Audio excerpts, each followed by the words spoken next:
Welcome, everyone.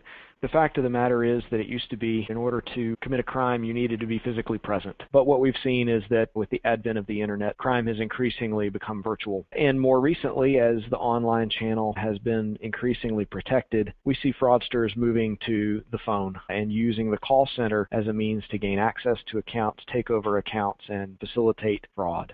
Dollars are not the only thing that's at risk here. There's also risk to reputation. You have to remember that insurance is a product that is selling peace of mind. There's also customer privacy issues. And then finally, of course, is customer experience. Every single customer that you have has to go through some level of verification, and that verification is aggravating in a lot of circumstances to customers.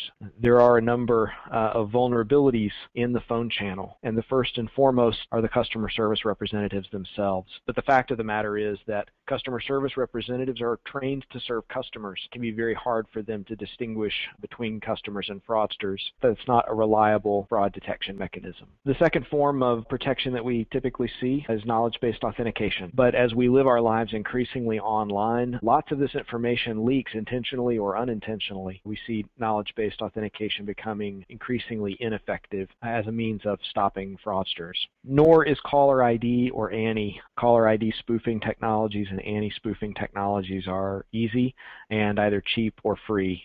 So if you look at the caller ID and you expect that to provide some sort of security, I'm sorry to say that the advent of voice over IP technologies has pretty much destroyed any trust that we have in the caller ID. Finally, institutions are implementing voice biometrics as a form of authentication. This is not widely deployed for good reason. Enrollment is a significant issue. There are call quality issues, background noise issues, fraudsters using voice disguise and distortion, and there are associated privacy concerns. So what do fraudsters do when they call your call center? Well, there are a number of things that they're interested in doing. The first is reconnaissance. This would include identifying policyholders to understand whether your customer has a policy, to determine what the value of that policy is, and to begin to collect information for use in knowledge-based authentication challenges.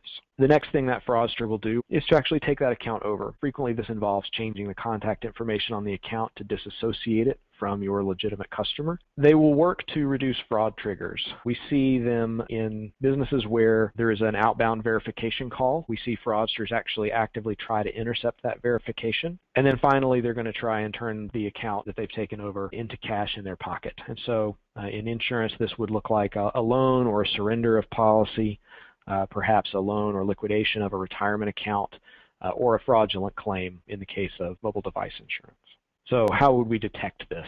Well, the first thing to do is to start tracking phone fraud, begin taking measures to understand to what extent that is occurring. The next step, of course, is to attempt to detect this phone fraud as it's occurring, and this is where PinDrop comes in. Our anti-fraud product uses unique technology called phone printing to detect fraudsters when they call. And then finally, you want to work to authenticate your callers and improve your authentication practices to make them robust to fraud attacks, to get beyond knowledge-based authentication and get beyond caller ID to authentication that actually is capable of understanding the difference between your fraudsters and your genuine customers. Phone channel fraud is a significant and increasing risk for insurance providers, and we recommend that you begin monitoring and tracking your fraud as it relates to the phone channel. Use phone printing to detect that phone fraud, and then implement risk-based authentication